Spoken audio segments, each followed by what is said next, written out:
Bhagavate Vasudevaya. Om Namo Bhagavate Vasudevaya. Narayanam Namaskritya Naram Chaiv Narottamam Devim Saraswatim Vyasam Tato Jayamudiri Nashtaprayeshu Bhadreshu Nityam Bhagavata Sevaya Bhagavati Uttam Shloke Bhaktir Bhavati Naishtiki. So continuing with the discussion on Srimad Bhagavatam, Canto 11, today we're starting new chapter, chapter 7, Lord Krishna instructs Uddhava. Text 1. Shri Bhagwan Uvacha Yadat Maham Mahabhag Tachikirchitam Eva Me Brahma Bhavo Lokapala Swaravasam Me Abhikankshina.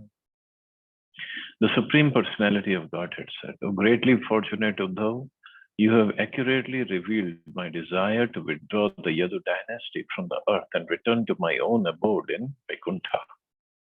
Thus, Lord Brahma, Lord Shiva, and all other planetary rulers are now praying for me to resume my residence in Vaikuntha. Each and every demigod has his particular abode in the heavenly planets within the material universe. Although Lord Vishnu is sometimes counted among the demigods, his abode is in Vaikuntha, the spiritual sky. The demigods are universal controllers within the kingdom of Maya, but Vishnu is the Lord of illusory potency and many other spiritual potencies. His exalted residence does not lie within the kingdom of his insignificant maidservant Maya. Lord Vishnu, the personality of Godhead, is the supreme Lord of all lords. The demigods are his separated parts and parcels. Being themselves minute jiva souls, the demigods are under the influence of the potency of Maya. But Lord Vishnu is always the supreme controller of Maya. So he doesn't live in the material world, although as Kshirodaksha Vishnu, he is in the material world, but that place is not different from Vaikuntha. So Krishna says they all are asking me to go back and take back my. Although Krishna, when he is in Goloka, he can be here also. Goloka Satya Kilatma Bhutto. He doesn't need to just leave Vaikuntha and come here and Vaikuntha be empty. No. But he has to just wind up his pastimes here. And another reason he had to wind up his pastimes because Kali Yuga had to start. Time of Kali Yuga is there, and if Krishna was there, Kali Yuga would not start. So that is also one of the reasons he had to go back. Maya nishpaditam hyatra devakaryam asheshata yadartham avatirano aham anshena brahmanartita. Answering the prayer of Lord Brahma, I descended within this world along with my plenary portion, Lord Baldev, and performed various activities on behalf of the demigods. I have now completed my mission here. Kulam Vaishap Nirdagdham Nangshyatyo Anyo Anya Vigraha Samudra Saptame Yenam Purim Cha Palavishyati. Now, due to the Brahman's curse, the Yadu dynasty will certainly perish by fighting among themselves. And on the seventh day from today, the ocean will rise up and inundate the city of Dwarka. In this and the following verses, Lord Krishna indicates to Uddhava that he should immediately fix himself in self-realization by giving up all identification with the material world. Srila Jiva Goswami has pointed out that the Yadu dynasty was not actually destroyed by Lord Krishna, but merely removed from the vision of the world through the curse of the Brahmins. Similarly, the Lord's eternal abode Dwarka can never be drowned by the ocean. Nevertheless, all external approaches to the transcendental city were covered by the ocean, and thus the Lord's abode remains inaccessible to foolish persons in Kali Yuga, as will be described later in this canto. So, Lord's abode, Lord's associates, they all are spiritual. can never be destroyed by anything material. It's just they manifest and unmanifest. By the Lord's mystic potency called Yogamaya, he reveals his own form, abode, paraphernalia, pastimes, entourage, and so on. And at the suitable time, he removes all of these from our mundane sight. Although bewildered, conditioned souls may doubt the spiritual potency of the Lord, the pure devotees can directly perceive and relish his transcendental appearance and disappearance, which are described in Bhagavad Gita as Janma Karma Chamyanti. If one faithfully accepts this perfect knowledge of the Lord's transcendental nature, then surely one will go back home, back to God, and become an eternal companion of Lord Krishna. So this is all it is. This is Krishna's pastimes, Krishna's appearance. It's all transcendental, and so is his dham. It's all transcendental. One just has to know that in truth. And serve. If somebody knows in truth, then he will serve. He'll serve Krishna, serve his dham, serve his devotees, and then he becomes eligible to go back home, back to God. Yarhe vayam mayatyak lokoyam nashtamangala bhavishyati achirat sadho kalinapi nirakrita. O saintly Uddhav, in the near future I will abandon this earth. Then, being overwhelmed by the age of Kali, the earth will be bereft of all piety. So there will be no more piety left in the earth in Kali Yuga. Lord Krishna's plan was to bring Uddhav back to his own eternal abode after a brief delay. Because of Uddhav's extraordinary spiritual qualities, the Lord wanted to engage him in propagating his message among other saintly persons who are not yet advanced to the stage of pure devotional service. However, the Lord assured Uddhav that he would not be bereft of the Lord's association for even a moment. Also, because Uddhav had become a perfect master of his senses, he would never be afflicted by the three modes of material nature. In this way, before bringing Uddhav back home, back to Godhead, the Lord empowered him to carry out a specific confidential mission. So there was something specific for Uddhav to do before he could join the Lord in the spiritual world. Wherever the supreme position of the personality of Godhead is not recognized, useless mental speculation becomes very prominent. And the safe and sure path of hearing, perfect Vedic knowledge, becomes covered by the chaos of mental concoction. At the present time, especially in the Western countries, literally millions of books are being published on hundreds and thousands of subjects. Yet despite this proliferation of mental concoction, people remain totally in ignorance about the most fundamental issues of human life, namely, who am I, where I've come from, and so on. Where am I going? What's my soul? What is this? What is God, or who is God? So this is because of all the mental speculation. But Krishna, he had to give the right knowledge and engage Uddhavji in some specific service. Unless a living entity recognizes the authority of the personality of God, he remains a helpless victim in the clutches of Maya, material illusion. He concocts different solutions to release himself from Maya. But these solutions are themselves creations of Maya. In the next verse, Lord Krishna specifically warns Uddhav to avoid Kali Yuga and go back home, back to Godhead. Those of us who have already taken birth in Kali Yuga should also heed this advice and immediately take all necessary steps to go back to the Lord's eternal abode for a blissful life of perfect knowledge. The material world is never a happy place, especially during the fearful days of Kali Yuga. And this is what Kali Yuga does. And let's see what else Krishna speaks about Kali Yuga. Na vastavyam tvaya veha maya tyakte mahitale jano abhadra ruchir bhadra bhavishyati kalau yuge. My dear Uddhav, you should not remain here on the earth once I have abandoned this world. My dear devotee, you are sinless. But in Kali Yuga, people will be addicted to all types of sinful activities. Therefore, do not stay here. In this age of Kali, human beings are totally unaware that the Supreme Personality of Godhead comes personally to the earth to manifest his transcendental pastimes as they enacted in the spiritual world. Heedless of the authority of the Personality of Godhead, the fallen souls of Kali Yuga become engulfed in bitter quarrel and cruelly harass one another.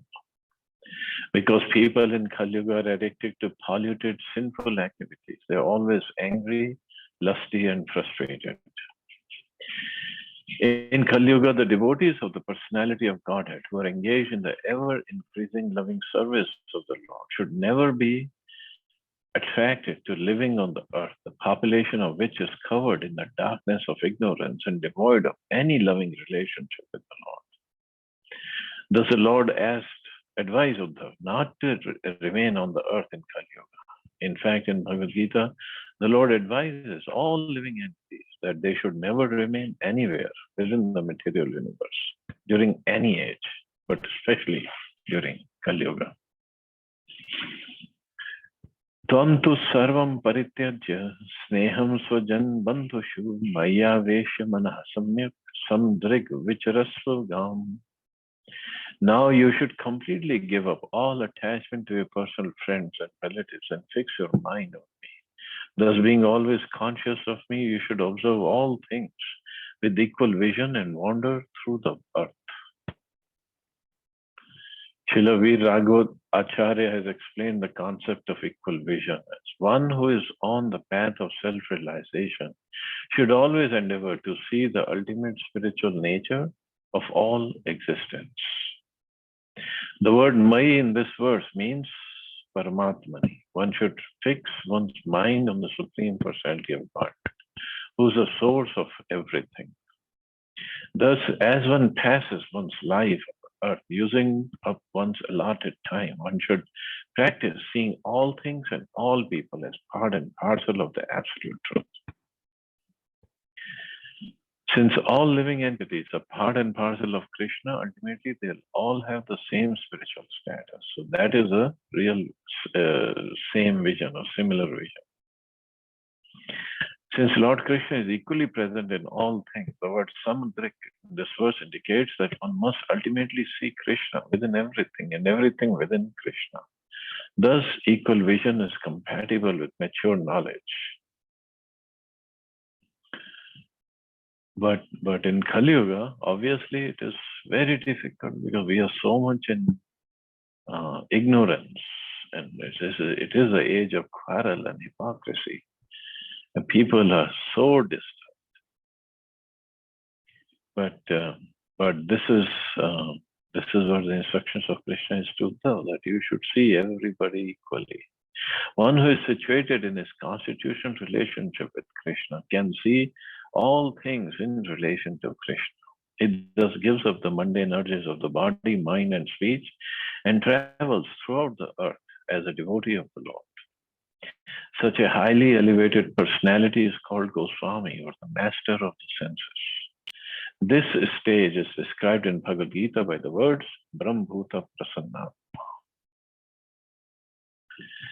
Yadidam manasa vacha chakshur bhayam shravanadibhi nashwaram grihya manam cha vidhi maya manomayam. My dear Uddhava, the material universe that you perceive through your mind, speech, eyes, ears, and other senses is an illusory creation that one imagines to be real due to the influence of Maya. In fact, you should know that all of the objects of the material senses are temporary. The question may be raised that since we find good and bad qualities throughout the material world, how can Lord Krishna advise Uddhava to see everything equally?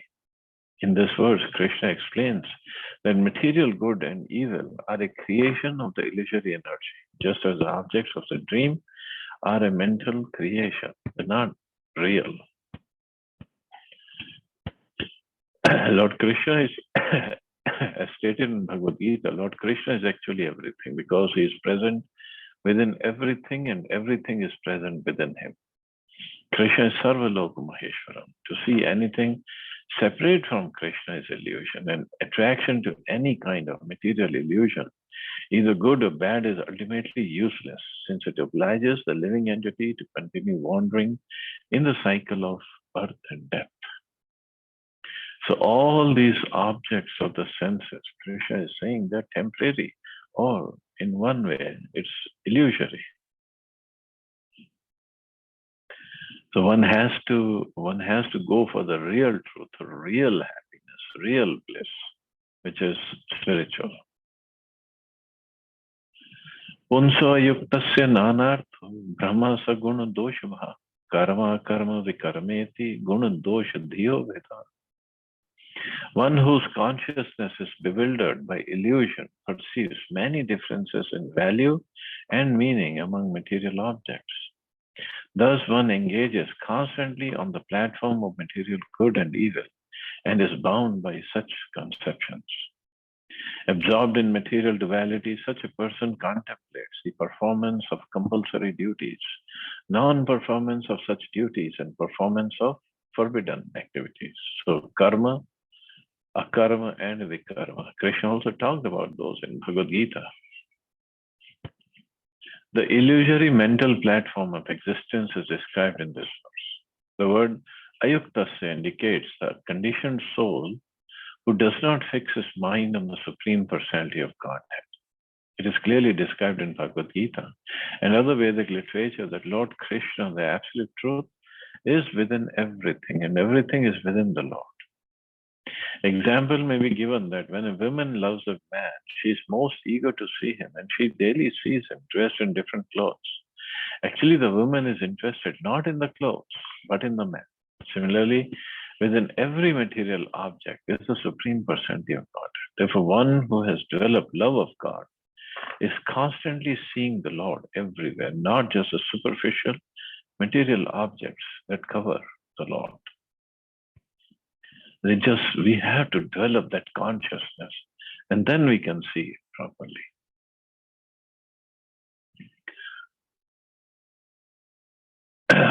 Krishna, further in the purport, it is said, it's a long purport, I'll just go towards the middle. Within the material world, the conditioned souls consider residence on the heavenly planets and celestial pleasures, such as the pious enjoyment of beautiful women, to be good and desirable things. Similarly, painful or miserable conditions are considered to be evil or bad. However, all such perception of good and bad in the material world is undoubtedly based on the fundamental mistake of considering oneself and not the Supreme Personality of Godhead to be the ultimate doer or performer of all actions, and the enjoyer of all actions also. On the other hand, a person who knows that the Supreme Personality of Godhead is the actual controller of material nature, and that it is ultimately He who is moving everything, can free himself from the bondage of material existence. Such a person goes to the abode of the Lord. So for that, we have to purify our consciousness, cleanse our consciousness, cleanse our heart of any material desires. And when Krishna is sitting in the heart, our only desire is to serve Krishna, then we'll see everything spiritually. Tasmad yuktendriya gramo yukta chitta idam jagat atmanikshasva vitatam atmanam mayadhishvare. Therefore, bringing all your senses under control and thus subduing the mind, you should see the entire world as situated within the self, who is expanded everywhere.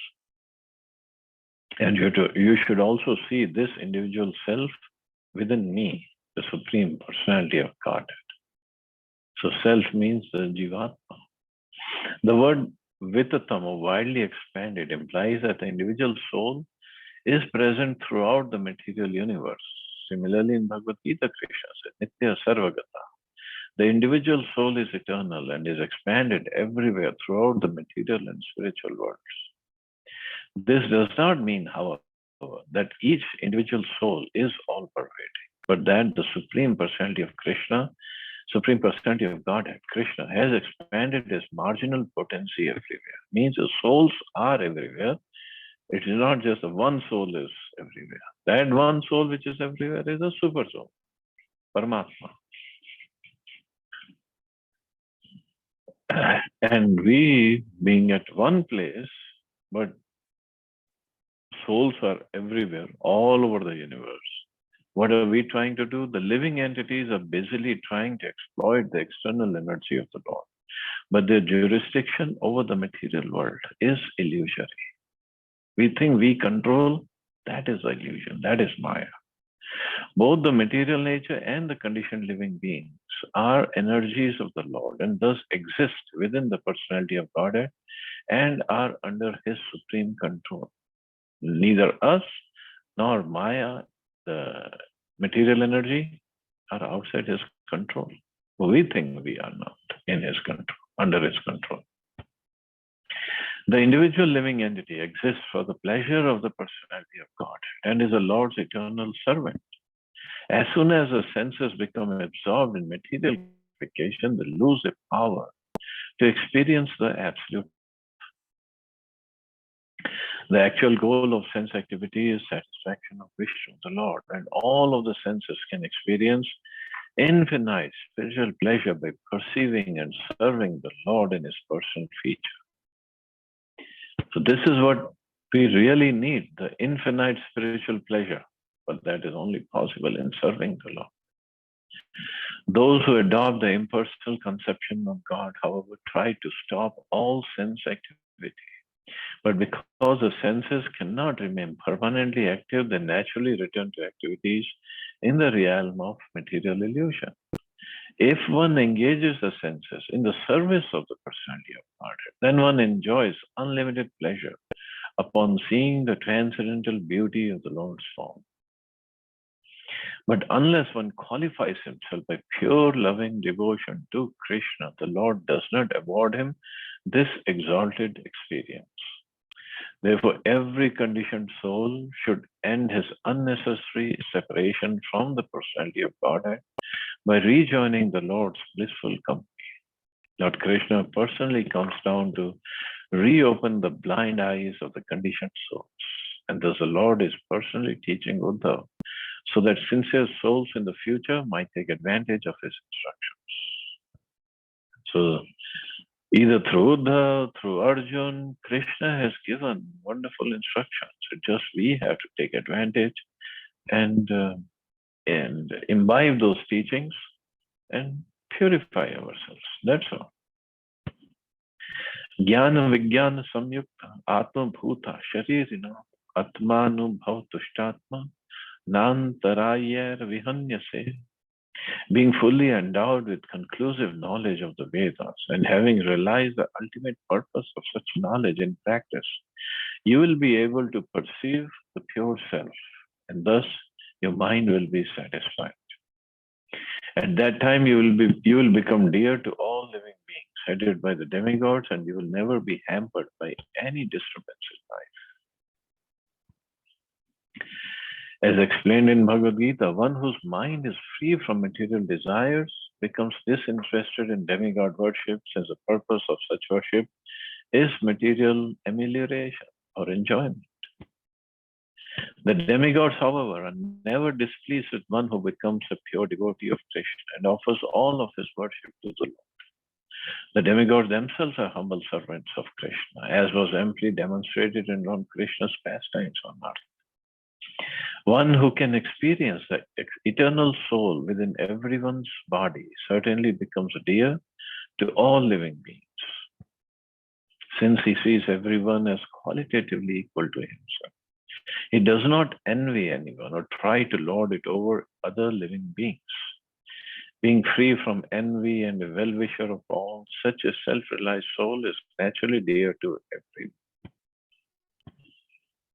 So, but still, as mentioned earlier, even if one sees soul everywhere, within everyone's body, he still deals with everybody according to their level of consciousness.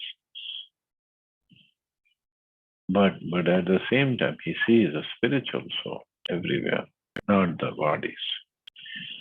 I guess I can stop here. It's getting again technical, very, very technical. So we'll stop here. See anybody has any questions or comments?